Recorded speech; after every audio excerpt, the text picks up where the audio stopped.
Boa noite, meus irmãos. Saúdo vocês em nome do Senhor Jesus. Com grande alegria que nós estamos aqui para estudarmos hoje o livro de Esdras. Quero lembrar vocês, estamos estudando a Bíblia em panorama. Vamos, nesse primeiro semestre, estudar o panorama do Antigo Testamento e no segundo semestre estudaremos o segundo panorama do Antigo Testamento. Está dividido em duas partes, de modo que esse ano a gente complete todo o panorama do Antigo Testamento. É bom a gente frisar isso, porque nós não vamos aqui nos deter em algumas dificuldades que de alguma forma nos levariam a uma discussão mais aprofundada em algumas questões dos livros bíblicos. Então, a ideia que perpassa o estudo esse estudo panorâmico é tratar, em linhas gerais, as mensagens e os acontecimentos que têm uma importância dentro do plano histórico e redentor da história cristã.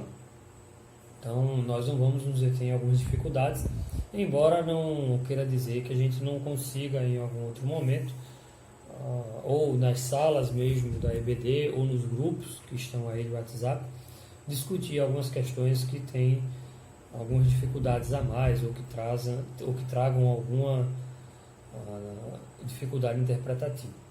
Então, hoje nós vamos estudar o livro de Esdras. Deixa eu só ajeitar aqui. Vamos estudar o livro de Esdras. E só lembrando, no encontro passado nós estudamos os livros das crônicas. Nós vimos em tese, eu gosto sempre de tratar resgatando o que a gente viu no encontro anterior. Nós vimos toda a história contada pelo livro de crônicas, que ele foi escrito muito provavelmente, devido à sua estrutura e o relato de alguns acontecimentos, para as pessoas que já eram da época pós-exílica. Era necessário instituir uma continuidade entre o tempo dos reis, que findou de modo definitivo com a tomada de Judá pelos babilônios, e sendo levado para o cativeiro, com a comunidade agora que se reconhece ou não se reconhece como povo de Deus, povo aliançado de Deus. Então a proposta do livro de Crônicas é exatamente essa: resgatar essas promessas, resgatar essa história e dar uma noção de paternidade ou de origem para essas pessoas, de modo que elas não sejam órfãos ou não se achem destituídas das bênçãos prometidas na aliança. Então, dentro dessa perspectiva, o livro de Crônicas conta a história sagrada do povo de Israel e o final trágico, mas com uma pitada de esperança, lá no final do livro de 2 Crônicas, em como o rei Ciro é usado por Deus, o rei Ciro da Pérsia, para que o povo voltasse àquela terra que foi prometida por Deus a Abraão. Então, dentro dessa perspectiva, nós vimos que o livro de Crônicas tinha uma estrutura de tratar em alguns de seus capítulos sobre como Davi tinha instituído os serviços ou os servidores no templo, de acordo com as suas características, tendo dividido também os turnos da parte das descendências de cada um. Então, o propósito de Crônicas era exatamente esse: dar o norte àquelas pessoas que estavam no exílio, para que a adoração fosse restituída. Esse é o aspecto subjetivo da adoração. Os livros de Esdras e Neemias, que são um compêndio só na Septuaginta, no Talmud babilônico, e que aqui são divididos, como foram divididos na Vulgata, na versão latina da Bíblia, principalmente do Antigo Testamento. A ideia aqui é agora reconstruir os aspectos físicos da adoração e da identidade nacional ou de povo de Deus que os israelitas possuíam. O livro de Crônicas traz, com muita ênfase ali, os aspectos subjetivos de como servir no templo, de como adorar, das reformas que eram necessárias, do ponto de vista individual e coletivo. Aqui nós temos, além dessa ênfase também, mas nós temos aqui uma característica interessante de aspectos físicos dessa adoração também.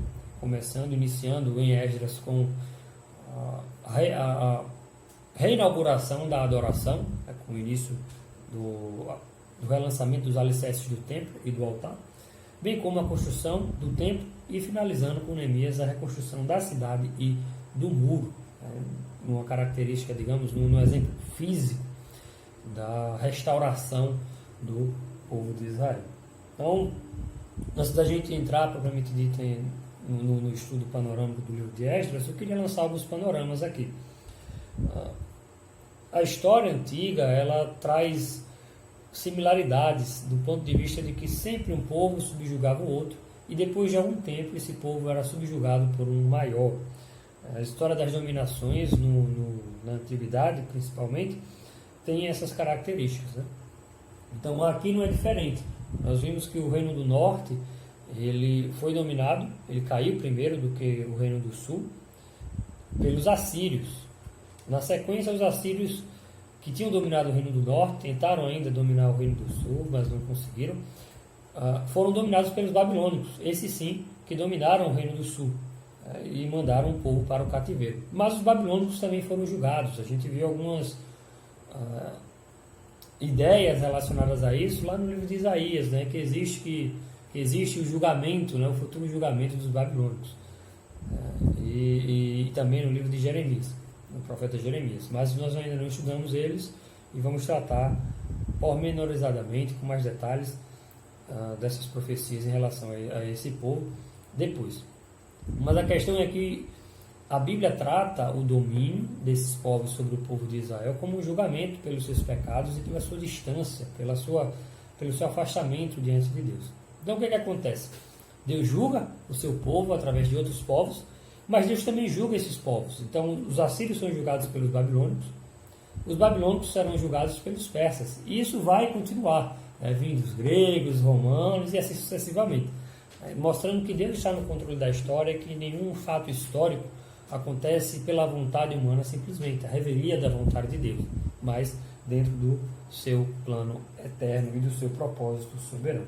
Então, dentro desse contexto histórico, nós temos aqui a ascensão do Império Persa. O Império Persa, ele, na figura de Ciro, encarnado na figura de Ciro, inicia as dominações, mostrando que o povo persa agora tem poder, sobrepuja em poder esses outros povos que também foram tão poderosos antes. Então, o que é que a gente vê hoje ainda como resquício do Império Persa? O Irã. O Irã tem uma ascendência persa, né? Até hoje o Império Persa deixa aí seus descendentes, né? a sua etnia mantida, né? Então, os persas deram origem aos povos que hoje nós reconhecemos como o povo iraniano, né? Os persas ainda permanecem, digamos assim, né? Mostrando que eles tiveram um grande poderio. Então o que acontece? O povo é levado cativo, né? E aí, depois de um tempo, existia uma maneira pela qual os persas, diferentemente dos assírios, dominavam os povos. Enquanto os assírios levavam e os babilônicos levavam os povos cativos de uma forma que enfraquecesse o sentimento de nacionalidade, de identidade, de patriotismo, e misturassem vários povos numa tentativa realmente de diluir a identidade nacional, os persas eles modificaram um pouco a política de dominação. Eles queriam agora, na verdade, dominar, mas eles queriam dominar esses povos de modo que esses povos aceitassem a sua dominação. E que outra política traria mais aceitação do que a liberdade religiosa, por exemplo, ou a autonomia em termos de províncias. Por isso que é considerado, nesse período persa aqui, um nascimento de um novo tipo de dominação.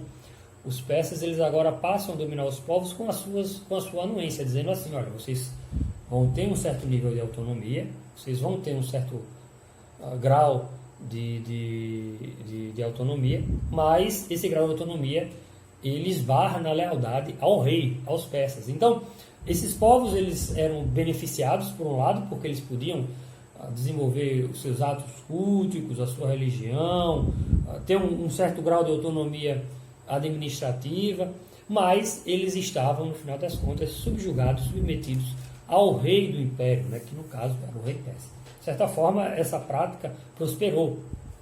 E nós vemos isso também no tempo de Jesus, quando os romanos replicam essa forma de governo, que existe uma certa autonomia para que os povos pratiquem suas religiões. Seria como garantir àqueles povos uma certa identidade, mas não tanta liberdade. Digamos que era uma estratégia de que se eu consigo dominar esses povos com anuência, é melhor do que dominar pela força, porque em algum momento eles podem se revoltar contra nós. Então, isso tudo é encarado dentro do livro de Esdras não como uma vontade humana simplesmente, mas como um ato de Deus, de graça de Deus, em relaxar, em distensionar a situação em que o seu povo também se encontrar. Dito isso, meus irmãos, existem algumas dificuldades históricas aqui apontadas em relação ao tempo da ida de Esdras, se ele teria ido depois ou antes de Neemias para Jerusalém. Na tradição ortodoxa aqui, e realmente do ponto de vista literário, que realmente mais se aplica e que mais tem coerência, é que Esdras veio a Jerusalém antes de Neemias. Então, o que aconteceu? No primeiro momento, um grupo foi liberado por Ciro para voltar, esse grupo volta. Depois, Esdras, na época do reino de Artaxerxes I, volta para Jerusalém, e depois também na época de Artaxerxes, né, antes de Artaxerxes, nós temos aqui a vida de Esdras, e durante o reinado de... Me perdoe, deixa eu corrigir aqui a informação. Durante o reinado de Artaxerxes I, nós temos a vinda de Esdras e depois a vinda de Neemias, mas Esdras vem primeiro. Esdras vem em 458 a.C. e Neemias vem em 445, ou entre 445 e 433 a.C. Mas tudo isso durante o período de reinado de Artaxerxes I. E existe uma discussão sobre se esse período seria mesmo que Esdras veio, ou se ele veio antes de Neemias, como eu falei a vocês. Mas, do ponto de vista de relato aqui, fica mais coerente a gente entender que Esdras veio primeiro, que Neemias enfrentou algumas dificuldades, tais quais a que Esdras enfrentou, como nos casamentos mistos. Dessa forma, nós temos alguns temas teológicos que vão permear esse livro. Nós vamos tratar ele no final, dando inclusive a ligação com o Novo Testamento que esse livro tem, identificando Cristo aqui na história do livro de Esdras, e posteriormente o livro de Neemias, até porque eles formam uma continuidade. Então, dito isso, vamos partir propriamente dito para o nosso estudo em Esdras. Vamos orar antes de mais nada para que Deus nos conduza, nos guie e que não saiamos daqui sem entendermos a mensagem principal que Deus quer trazer para nós através do livro de Esdras, que é de fato a restauração do seu povo através de atos ordinários e extraordinários. Pai nosso que está nos céus, santificado seja o teu nome, Senhor.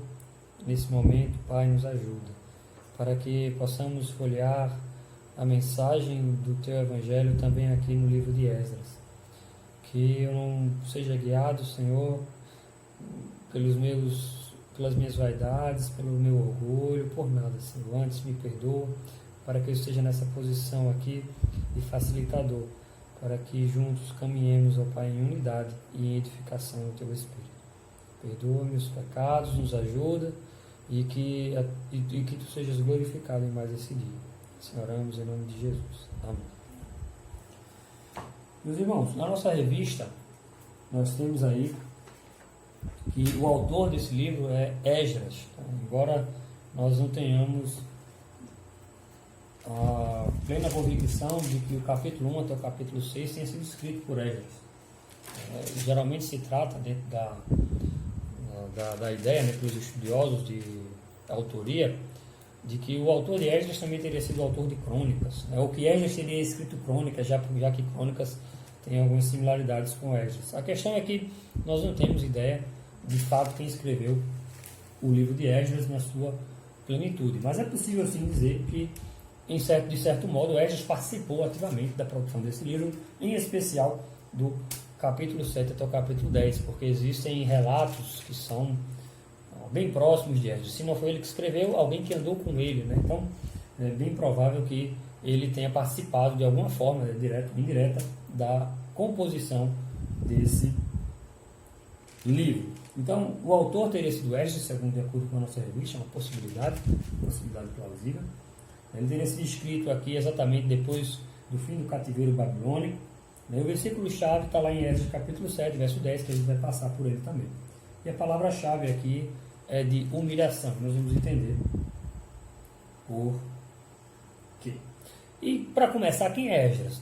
Esdras é o filho do sumo sacerdote Seraías, que aparece lá no segundo livro dos Reis, capítulo 25, versos 18 até o verso 21. Ele é descendente do sumo sacerdote Seraías. E a gente tem que entender que, já que o povo de Israel não é mais um povo com autonomia, do ponto de vista de independência, eu acho que eu vou usar até essa palavra que é melhor, não é um povo mais independente, ele é autônomo, agora na forma, na metodologia que os persas dominam, eles não são independentes, então eles não têm mais rei, eles não conseguem ditar a sua própria vida, a sua própria relação civil através da sua própria lei.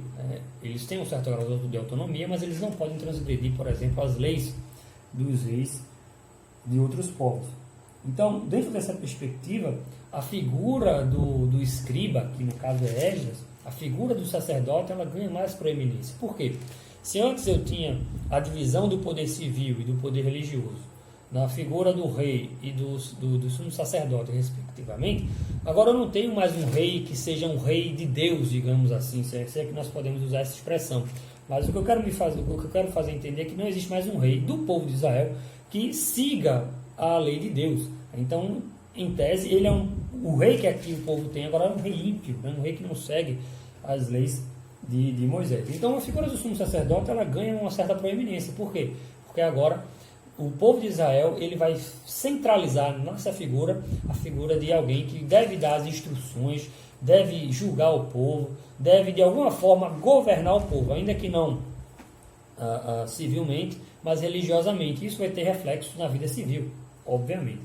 Então, Esdras aqui se levanta como alguém que tem legitimidade para poder ensinar, porque ele é descendente da linha sacerdotal, descendente de um sumo sacerdote, mais propriamente da linha araônica, digamos assim, daquele núcleo ali sacerdotal, para poder ensinar o povo, para poder mostrar ao povo qual é a vontade de Deus. E nós temos um aspecto aqui muito mais relevante.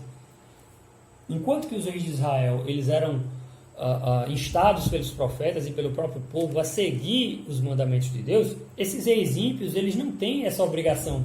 O povo de Israel não pode obrigar esses reis a fazer isso. Por quê? Porque eles são dominados e não dominantes. Eles não podem obrigar esses reis a fazerem isso. Então, o que acontece? Nós estamos diante de uma situação atípica, em que as leis de Deus, a lei escrita por Moisés, a Torá, deve ser aplicada em um outro contexto, um contexto em que o povo de Israel não domina, mas é dominado. Então, a figura de Esdras toma um papel aqui central, porque ele vai ser um intérprete. Digamos, ele vai usar a lei de Deus, a Torá, e extrair dessa lei princípios teológicos para aplicar numa época em que o povo não é mais o povo dominante, mas o povo dominado. Então, digamos, Esdras aqui cumpre esse primeiro papel, que hoje também é praticado pelos pastores, pelos presbíteros, aqueles que se dedicam ao ensino, que extraem princípios teológicos para aplicar esses princípios na nossa atualidade. Porque, por exemplo, a nossa atualidade traz determinados questionamentos que não foram tratados na época que a Bíblia foi escrita, porque é um livro que tem mais de 2000 anos. Então, se a gente for falar sobre clonagem, sobre inseminação artificial, a Bíblia não trata propriamente dito sobre isso, mas nós extraímos princípios teológicos para poder ver se determinadas práticas e condutas são aceitáveis diante de Deus. Então é isso que Esdras faz aqui também, de um certo modo, preconizando, já aqui prefigurando como a igreja do Senhor deveria agir nesse mundo. Dessa forma, vamos ler o primeiro capítulo, a partir do verso 1, para entender como esse povo volta, como ele é mandado de volta para sua terra, para a terra que Deus prometeu. No primeiro ano de Ciro, rei da Pérsia, para que se cumprisse a palavra do Senhor, por boca de Jeremias, despertou o Senhor o espírito de Ciro, rei da Pérsia, o qual fez passar pregão por todo o seu reino. Pregão, passar pregão é avisar a todos. Como também por escrito, dizendo: assim diz Ciro, rei da Pérsia: o Senhor, Deus dos céus, me deu todos os reinos da terra e me encarregou de lhe edificar uma casa em Jerusalém de Judá. Que entre vós é de todo o seu povo, ou seja, israelita, né, judeu, seja seu Deus com ele, e suba a Jerusalém de Judá e edifique a casa do Senhor, Deus de Israel. Ele é o Deus que habita em Jerusalém. Todo aquele que restar em alguns lugares em que habita, os homens desse lugar o ajudarão com prata, ouro, bens e gado, afora as dádivas voluntárias para a casa de Deus, a qual está em Jerusalém. Então se levantaram os cabeças de famílias de Judá e de Benjamim, verso 5, acompanha aí, e os sacerdotes e os levitas, com todos aqueles cujo Espírito de Deus despertou para subirem a edificar a casa de Deus, a qual está em Jerusalém. Percebam que o capítulo 1, verso 1, até o verso 2, mostra que, embora Ciro tenha dado a ordem, é dito que foi Deus quem despertou o seu Espírito para que se cumprisse a profecia dada por Jeremias, o profeta, para que a palavra do Senhor não restasse sem cumprimento. Então, nada mais é entendido aqui do que o cumprimento da palavra que foi dita por meio do profeta, a palavra de Deus se cumprindo. Essa palavra de Deus se cumpriu porque Deus é fiel a si mesmo e à sua aliança e cumpre aquilo que disse. Então, o povo retorna, né, o capítulo 1 e o capítulo 2 vai tratar basicamente sobre isso, sobre o retorno e quem retorna. A ideia aqui é parecida com um pouco do início do livro de Crônicas, né, do segundo livro de Crônicas, que é dizer da onde vem cada um, da onde eu vim, para onde eu vou, de quem eu sou filho, né? Então é mais ou menos essa ideia, né, dos primeiros capítulos lá do primeiro livro de Crônicas, desculpe, não do segundo livro de Crônicas, né? Os 6 primeiros capítulos lá do livro de Crônicas, os 8, né? Deixa eu só confirmar aqui para não dar informação. É isso mesmo. Até o capítulo 9, né, mais especificamente o capítulo 8, se trata dos descendentes dos israelitas, porque era preciso saber quem era de fato judeu, quem deveria servir, porque é da linha levítica, quem deve cantar, porque foi instituído por Davi, quem deve ser o porteiro, quem deve servir nisso, deve servir naquilo. Tudo é feito de acordo com o padrão estabelecido por Deus, né? Então, se a descendência de Arão deveria servir como sacerdote, sumo sacerdote, deveria se saber quem são os descendentes dele e quem são os descendentes dos filhos de Levi, os Gersonitas, Meraritas, Coatitas e assim por diante. Lembrando que Zorobabel, né, é identificado aqui como aquele que reconstrói o templo e é descendente de Davi. Então, se Davi teve a ideia de construir o templo, isso se cumpre em Salomão, né, dentro da sua dinastia, Zorobabel reconstrói também o segundo templo. Olha que bacana, né? O primeiro templo construído foi erigido por Salomão, né, idealizado por Davi e erigido por Salomão. E o segundo templo é reconstruído por um descendente de Davi também, mostrando que a dinastia davídica tinha, de fato, sido alvo da aliança de Deus. Essa aliança que Deus tinha feito com Davi, ela não se perdeu, porque até o próprio Zorobabel, o governador, né, foi instituído como governador pelos persas, reconstruiu esse templo. Então, o capítulo 2 mostra aí a lista dos que voltaram da Babilônia. E no capítulo 3 e capítulo 4, nós temos propriamente dito a construção do templo. É levantado o altar, primeiramente levantado o altar. É importante a gente dizer porque, né, no capítulo 3, a gente chegando no 7º mês, verso 1, eles começam a levantar o altar.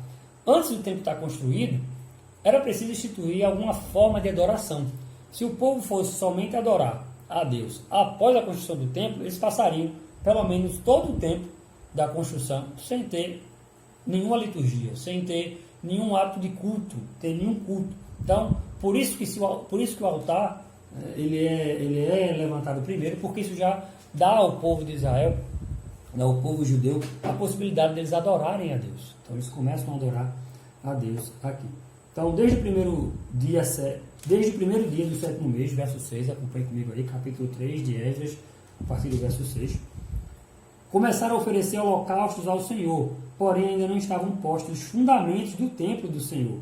Deram, pois, o dinheiro aos pedreiros e aos carpinteiros, como também comida, bebida e azeite, aos sidônios e tírios para trazerem do Líbano madeira de cedro ao mar para Jope, segundo a permissão que lhes tinha dado Ciro, rei da Pérsia. A gente leu a permissão que Ciro deu para construir o templo. Aqui eles começam a construir o templo, mas primeiro eles erigem o altar, né? Zorobabel, filho de Sealtiel e seus irmãos, verso 2, edificaram o altar de Deus para eles oferecerem o holocausto, como está escrito na lei de Moisés, homem de Deus. Firmaram o altar sobre as suas bases, né, as bases antigas, e ainda que estavam sob o terror dos povos de outras terras, ofereceram sobre eles sacrifícios ao Senhor de manhã e à tarde. E celebraram a festa dos tabernáculos.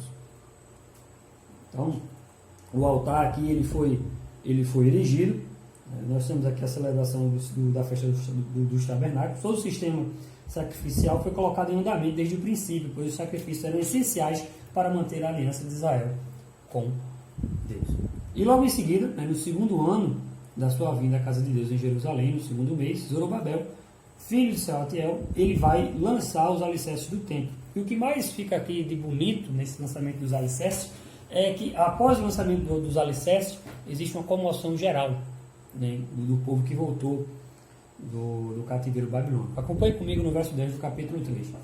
Quando os edificadores lançaram os alicerces do templo do Senhor, apresentaram-se os sacerdotes paramentados e com trombetas, e os levitas, filhos de Asaf, com símbolos para louvarem o Senhor, segundo as determinações de Davi, rei de Israel. Cantavam alternadamente, louvando e rendendo graças ao Senhor com estas palavras: Ele é bom, porque a sua misericórdia dura para sempre sobre Israel. E todo o povo jubilou com altas vozes, louvando ao Senhor, por se terem lançado os alicerces de sua casa. Porém, muitos dos sacerdotes e levitas e cabeças de famílias, já idosos que viram a primeira casa, choraram em alta voz, quando à sua vista foram lançados os alicerces desta casa. Muitos, no entanto, levantaram as vozes com grito de alegria, de maneira que não se podiam discernir as vozes de alegria das vozes do choro do povo, pois o povo jubilava com tão grandes gritos que as vozes se ouviam de muito longe. Então, o que é que a gente tem aqui? Uma multiplicidade de sentimentos. Enquanto uns levantavam as vozes com gritos de alegria, aqueles que tinham visto a glória do primeiro templo, eles choram porque eles se lembram do primeiro templo e veem que o segundo templo, embora seja também um local de adoração, ele é modesto comparado àquele primeiro. Isso é uma clara referência ao apogeu e ao declínio do povo de Israel. Isso deve ter trazido à memória a essas pessoas o primeiro templo, de como eles viveram épocas, digamos, mais gloriosas em tempo de povo. E aí no capítulo 4 começa a narrativa da construção do templo. No capítulo 4 é um capítulo que precisa ser lido com cuidado, porque no verso 1 até o verso 5 do capítulo 4 se fala sobre a dificuldade de se construir o templo, só que do verso 5 até o verso 23 nós temos uma digressão. O que é uma digressão? É a inserção de uma história que não está acontecendo cronologicamente ao que foi dito anteriormente. Então, no capítulo 1, do verso 1 até o verso 5, nós vemos aí que tudo isso aconteceu, pelo menos, do reinado do rei Ciro até o rei Dário. Só que do verso 6 até o verso 23, nós temos aqui já uma menção a outros reis que sucederam o rei Ciro e Dário. E por que isso é uma digressão? Porque, vejam, algumas coisas que estão escritas aqui, do verso 6 até o verso 23, aconteceram já muito depois da construção do templo. Tem coisas aqui que são da época de Artaxerxes, que veio depois de Xerxes. Vejam só, Ciro, depois nós temos aqui, nós temos Dário, nós temos Cambises, nós temos Dário, que é o primeiro, depois Xerxes, que é Assuero, que a gente vai estudar no livro de Esther, o período do rei Xerxes, Artaxerxes primeiro. Então veja, se o templo começou em Ciro, e aí ele está falando aqui basicamente, né, se o templo teve a sua conclusão lá no final do reino de Dário, né, no reino de Dário, está descrito lá no capítulo 6, verso 16, o templo terminou no reinado de Dário. Do verso 6, do capítulo 5, do capítulo 4 até o verso 23, eu tenho citados aqui reis que vieram depois da construção do templo, depois da dedicação do templo. Então isso é claramente uma digressão. Então o que acontece? Do verso 1 até o verso 5 do capítulo 4, eu tenho a descrição do início da construção do templo. E ela só volta a existir a partir do verso 24. Do verso 23 do verso 6 até o verso 23 é uma digressão. É como se o autor estivesse condensando aqui, olha, já que eu vou falar das dificuldades da construção do templo, eu vou tratar de todas as dificuldades de uma forma geral. Vou falar das dificuldades que existiram no período de Assuero, né, que é o rei Xerxes, vou falar de Artaxerxes também, e vou tratar tudo num local só. Então, no capítulo 4, verso 1 até o 5, nós temos aqui a descrição das dificuldades de construção do templo, que retomam no verso 24. Tá bom? E é de se falar aqui o seguinte, que primeiro esses povos queriam construir o templo junto com o povo de Israel. Ora, como assim?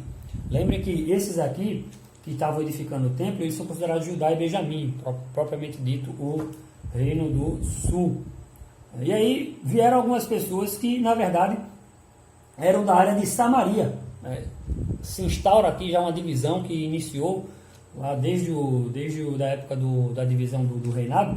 O povo da área de Samaria queria edificar junto com o povo de Israel o templo. Verso 3. Porém Zorobabel, Jesua e os outros cabeças de família responderam: nada tendes conosco na edificação da casa do nosso Deus.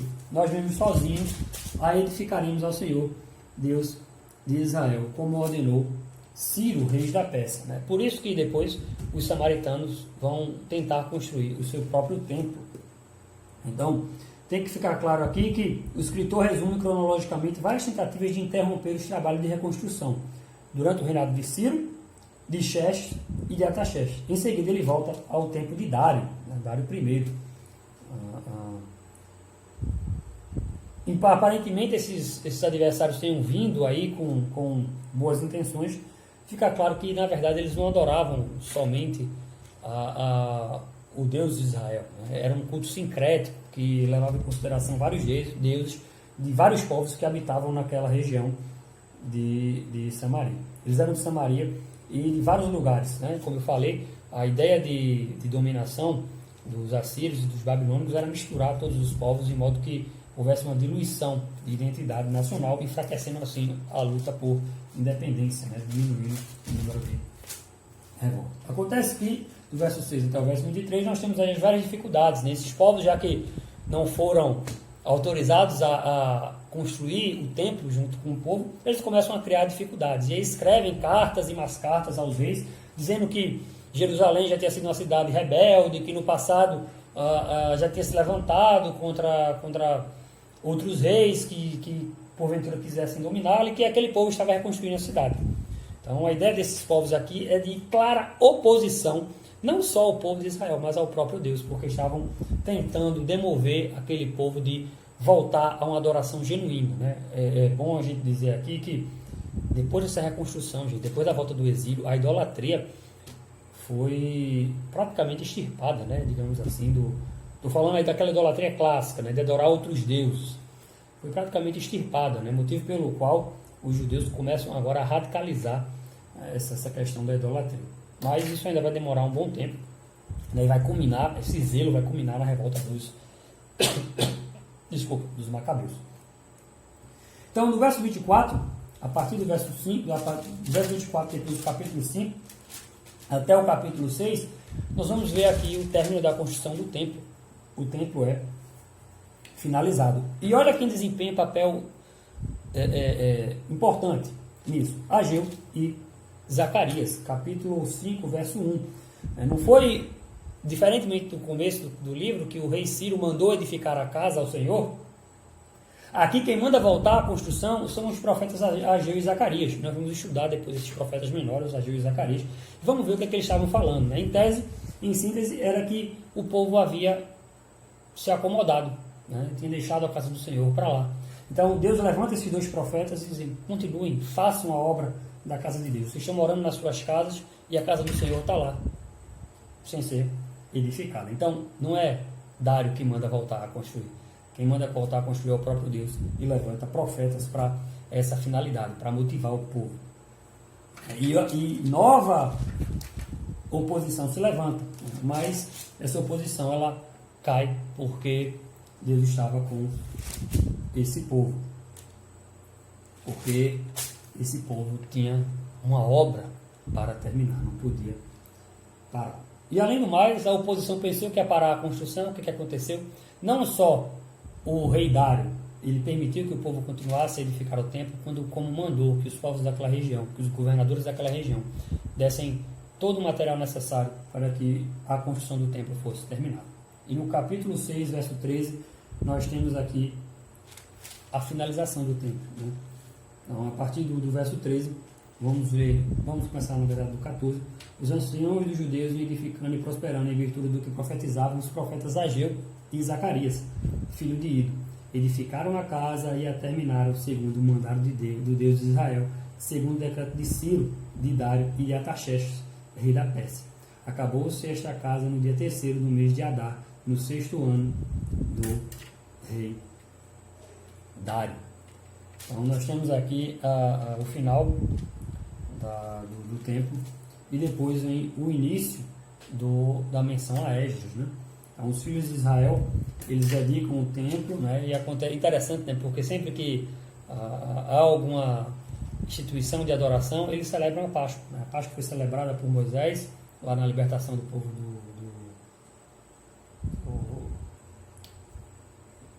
do Egito, e ela volta a acontecer quando as reformas de Ezequias e de Josias, elas são feitas também, né?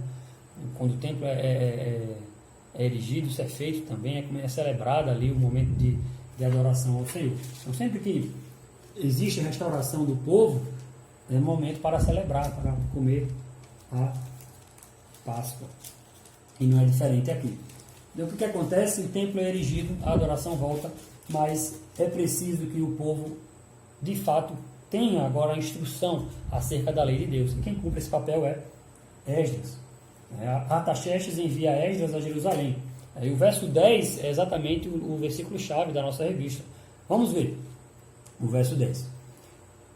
Porque Esdras tinha disposto no coração para buscar a lei do Senhor e para cumprir e para a ensinar em Israel os seus estatutos e os seus juízes.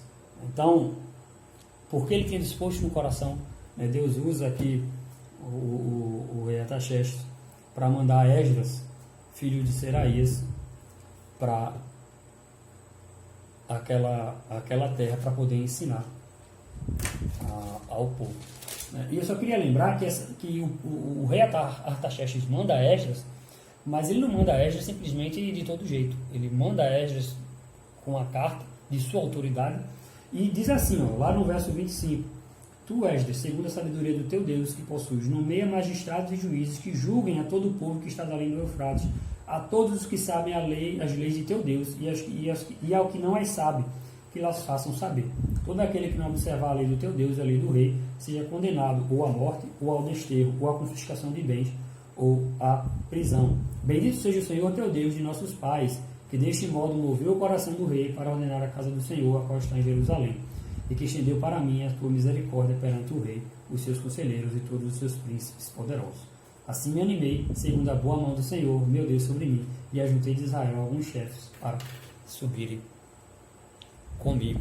Então, vejam aqui que é para obedecer a lei de Deus, mas também o povo estava submetido a obedecer a lei de um Estado que não era o Estado agora teocrático, que não era o Estado monárquico israelita, mas um Estado, digamos assim, mais parecido com um Estado laico, né? Porque esse Estado não promovia a religião do povo de Israel, mas promovia outra religião. Mas ainda assim não interferia na religião desse povo. O povo aprendeu aqui, né, digamos, de maneira protótipa, digamos, a viver, a respeitar as leis de um governo que não tem uma religião, mas naquilo que não é contrário à lei do seu Deus. Então nós vemos aqui uma divisão protótipa, digamos assim, de um Estado laico e um povo que possui uma religião.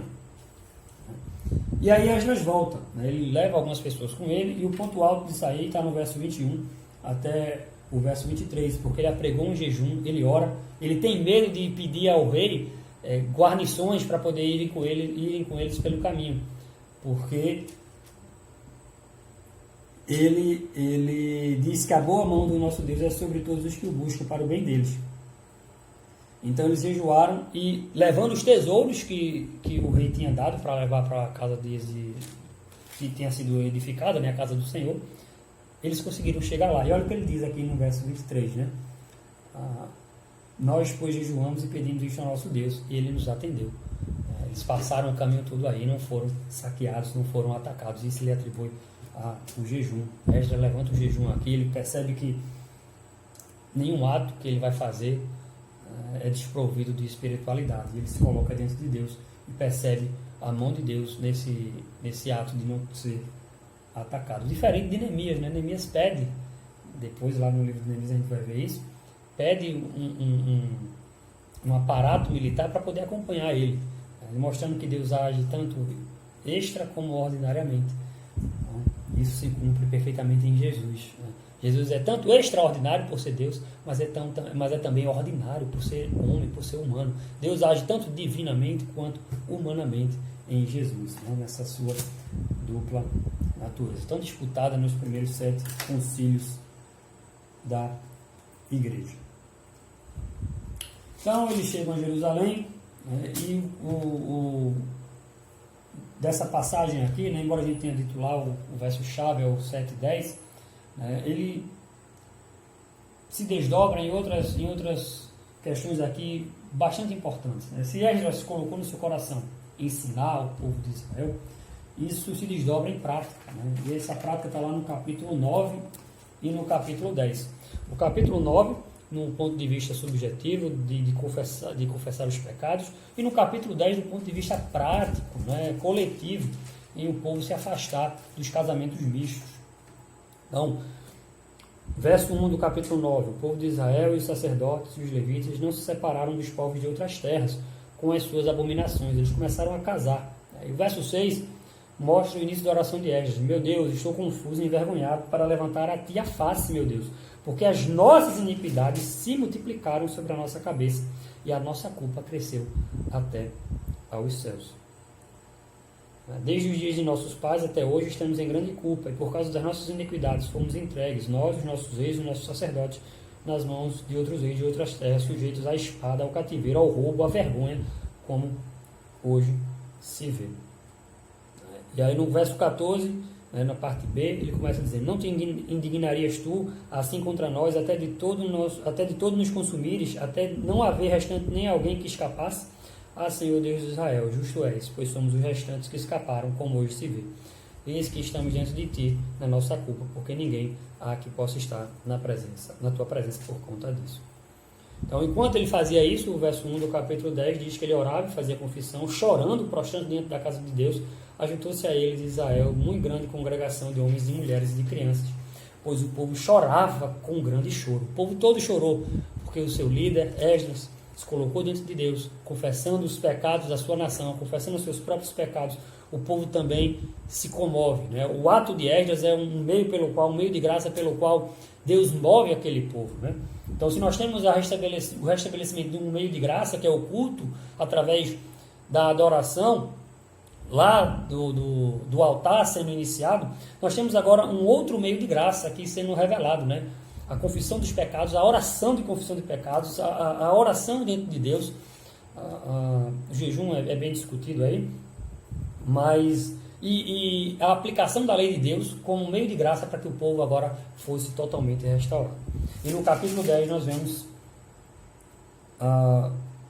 lá a partir do verso 12 até o final, mais especificamente até o verso 16, respondeu toda a congregação e disse em altas vozes: assim seja segundo as tuas palavras, assim nos convém fazer. Eles entendem que eles não deveriam mais casar mistamente, Aqui a ideia não é de uma eugenia, como algumas pessoas podem argumentar, mas a ideia aqui de separação, que está sendo trazida, de separação dos povos, é uma ideia de pureza, de culto. Não tem nada a ver em preconceito em relação a pessoas, mas tem a ver em conceitos relacionados à religião. Tanto que aqueles que queriam receber a lei do Senhor, eles poderiam depois ser circuncidados, poderiam se converter ao judaísmo. A questão aqui é de pureza religiosa e não de de cunho étnico, de cunho racial. Então eles finalizam aqui obedecendo a lei do Senhor. Então nós temos aqui um novo cenário sendo estabelecido, nós temos uma nova espiritualidade renascendo, e essa espiritualidade, é bom a gente frisar, que não só aconteceu no povo de Israel.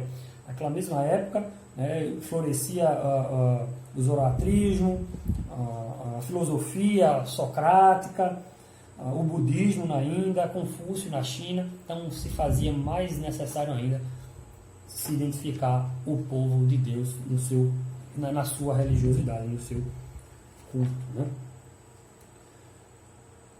Então, os meios de graça são restabelecidos, que são os cultos, a oração, a leitura das Escrituras. Nós vemos aí a oração no capítulo 9 do livro de Esdras. Nós vamos ver também o culto sendo restaurado no capítulo 3 e 4, né, com o altar e o templo, e a adoração, o oferecimento de sacrifício. E as Escrituras, né, a partir do capítulo 7, verso 10, que a gente leu aqui, que é o chave, e que a gente viu, né, no verso 26 do capítulo 7, o rei dizendo para Esdras instruir o povo de acordo com a lei de Deus. Os meios de graça, eles começam a voltar, né? Vamos lembrar que Deus nunca deixa o seu povo sem esses meios de graça, mas eu estou falando aqui enquanto nação. A gente vai ver que Daniel vive lá o período do exílio, e ele permanece puro, íntegro, ele e seus amigos, orando ao Deus dos céus, orando ao Senhor dos exércitos.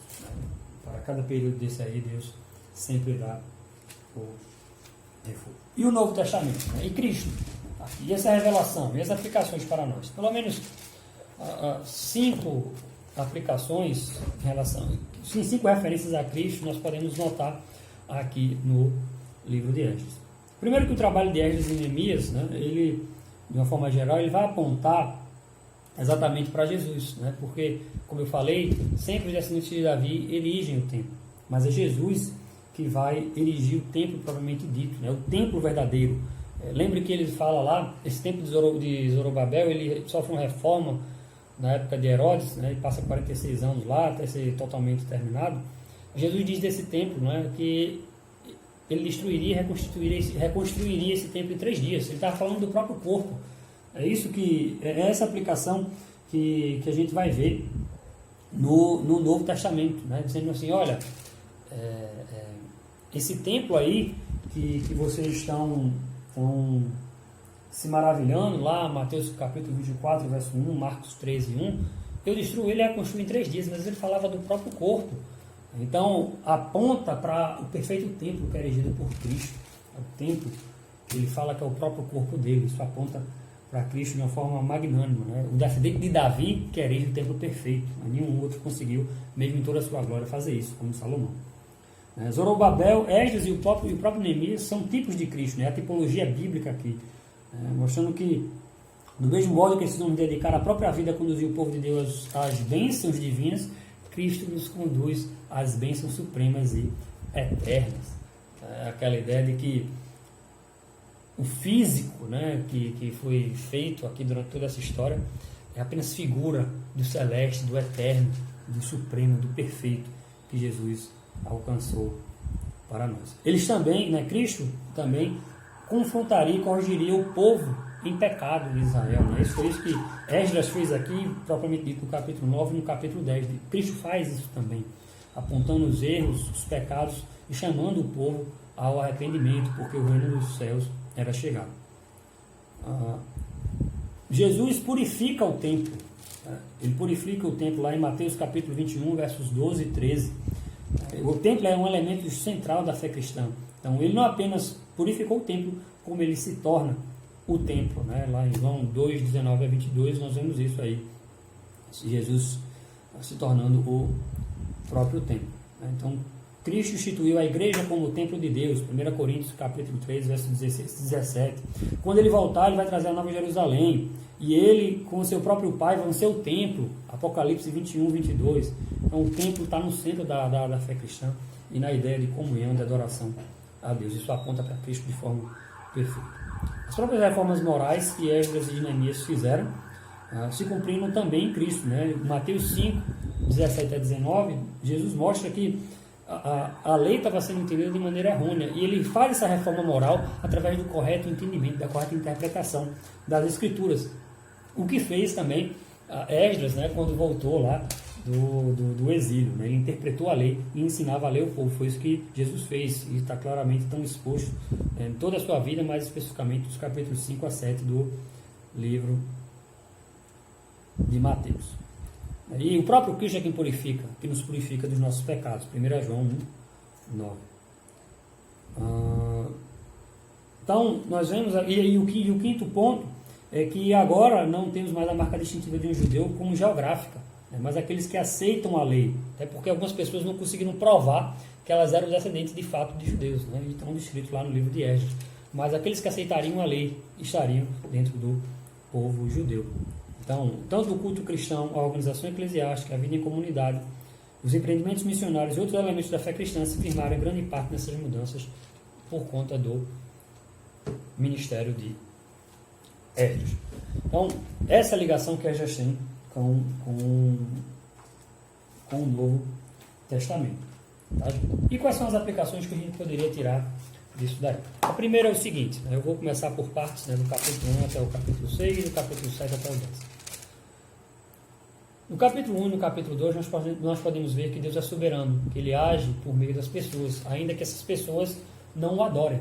Não há ninguém que cumpra integralmente a sua vontade e a revelia da vontade de Deus. Isso é confortador e aliviador para nós, porque nós sabemos que nada foge ao controle do Senhor, que Ele está no comando da história e que, ainda que passemos por tempos difíceis, Ele também está no controle das pessoas que muitas vezes nos impõem sofrimento. E Ele traz, depois de um tempo, o renovo, o alívio. A ideia central é que, a primeira aplicação é essa. A segunda aplicação é que sempre, tudo o que acontece em nossa vida e na história do mundo vai sempre nos levar a uma adoração genuína a Deus, ou deve nos levar a uma adoração genuína a Deus. Deus está o tempo todo advertindo a humanidade, seja através da natureza, seja através dos acontecimentos históricos, a se arrependerem, a se voltarem para Ele e a adorarem, a levantarem de fato o altar espiritual para adorar ao Senhor, para no templo que somos nós, de acordo com essa perspectiva de que a igreja é a casa de Deus, é o edifício de Deus, estejamos em adoração sempre a Ele. Então tudo que acontece vai acontecer também nesse sentido. No primeiro momento para glorificar a Deus, mostrar que Ele é poderoso, que Ele é soberano, e no segundo momento para mostrar que nós devemos adoração a esse Deus, devemos nos humilhar, confessar os nossos pecados diante dele, para que estejamos com verdadeira alegria e possamos chorar de alegria. Não, muitas vezes, lembrando do que já foi, mas lembrando do que está agora na nossa vida, desse tempo que foi restaurado em nossa vida. É essa restauração do tempo que o Senhor quer fazer na nossa vida também. Como é que anda a sua vida diante de Deus? O culto diante de Deus? Como é que anda o seu tempo, o seu corpo diante de Deus? Deus quer restaurar, como Ele fez nessa história aqui, e tudo que foi escrito na história foi escrito para o nosso ensino.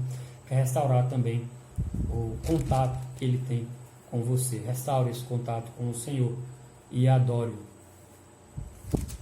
Isso não significa que nós não vamos ter dificuldades nesse trabalho de adoração a Deus. As oposições podem se levantar de variadas maneiras. Podem vir majoritariamente de nós mesmos, por conta das nossas tentações, dos nossos pecados, mas podem vir também de terceiros. Isso não quer dizer que só venha de Satanás. Podem vir de pessoas também que são influenciadas por Satanás, ou pessoas até mesmo que não comungam da fé cristã. E elas podem se levantar como barreiras para a nossa santificação diante de Deus.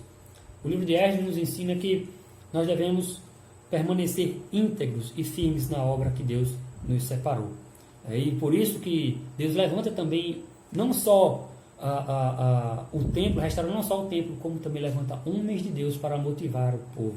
Ageu e Zacarias são exemplos dessas pessoas que motivam o povo a permanecer na santificação, enquanto o mundo prega o contrário. No capítulo 7 até o capítulo 10, as duas aplicações que eu queria mostrar é o seguinte. A primeira, do ponto de vista subjetivo e individual: a oração e a confissão de fé. Esdras entendeu que não só ele, mas o povo tinha pecado. E ele orou ele, antes né, dele orar aqui no capítulo 9, ele apregou um jejum para que Deus o proteja durante a caminhada. Então, antes de eu fazer essa do capítulo 9 e capítulo 10, deixa eu só voltar para esse jejum. O jejum é uma forma de também se humilhar diante de Deus, é uma forma de se colocar diante de Deus para mostrar que nós estamos abrindo mão daquilo que é material, abrindo mão do nosso próprio bem-estar para poder estar diante dele, implorando para que ele nos abençoe. É uma forma de dependência de Deus, de mostrar a dependência de Deus, de sair do nosso conforto e nos colocarmos diante de Deus para mostrar que nós colocamos ele como essência, como primor da nossa vida, a despeito do conforto que nós sentimos. E quantas vezes nós hoje não queremos abrir mão do nosso conforto para praticarmos boas obras? Que isso possa nos fazer refletir. Estar no nosso conforto nem sempre traz bons frutos. Geralmente os bons frutos vão exigir de nós sacrifício, renúncia e desconforto, para depois sermos abençoados pelo Senhor. Não como um barganha, mas como consequência da fidelidade de Deus à sua aliança. No capítulo 9 e no capítulo 10 existem aqui dois espectros, mais duas aplicações. Esdras entende que precisa confessar os seus pecados e o pecado do povo diante de Deus. Qual foi a última vez que você confessou o seu pecado, o pecado da sua família diante do Senhor? Todos nós pecamos. Jesus purifica o templo, purifica a nossa vida. E nós precisamos confessar os nossos pecados diante de Deus para que Ele nos sare. E não é nova essa ideia aqui de pecado. Interessante que geralmente os pecados que levam o povo a apostatar da fé têm relação com pecados voltados para a imoralidade sexual. Aqui não tem a ver com a imoralidade sexual diretamente falando, mas tem a ver com a imoralidade no casamento em si, porque eram casamentos mistos que levariam as pessoas à adoração de outros deuses que não ao Deus verdadeiro. Então, nós vamos ver isso, que é o conselho de Balaão, lá no livro de Números, vamos ver isso acontecendo em várias ocasiões, também na época dos juízes, também na época dos reis de Israel, se casando com pessoas que adoram outros deuses. O casamento, que é um mandamento santo de Deus, legítimo, sendo utilizado da maneira incorreta e levando o povo a se distanciar de Deus. Então, a primeira das coisas é, você sabe, você conhece as suas dificuldades, as suas tentações e os seus pecados. Confesse diante do Senhor, porque Jesus Cristo é fiel, justo e poderoso para nos purificar de toda a injustiça. Aprendamos com o exemplo de Esdras. Pecamos, Senhor, mas nós queremos que diante de Ti, Tu nos purifique, Tu nos justifique, porque justo Tu és e nós somos pecadores. E não é somente, irmãos, colocar isso diante de oração, uma confissão genuína, um arrependimento genuíno, trazendo essa outra aplicação para nossas vidas. Ele vai levar à prática. Ele vai levar à prática e ao abandono do pecado. Embora nós possamos errar, possamos pecar, isso deve ser episódico, isso deve ser pontual. Nós devemos trilhar nossa vida no caminho de santidade. E é por isso que a confissão dos pecados, genuína dos pecados, ela vai levar ao abandono desse pecado e a restauração completa, a adoração e a comunhão com o Senhor. Bom, finalizamos o estudo panorâmico em Esdras. Eu espero que você tenha aproveitado ao máximo. Tem outros detalhes aqui que porventura eu possa deixar escapar. Por isso, leia o livro de Esdras e que Deus possa lhe abençoar ricamente, como tem me abençoado desde a leitura desse livro e a exposição dessa aula. Abraço, até mais, a gente se encontra numa próxima vez.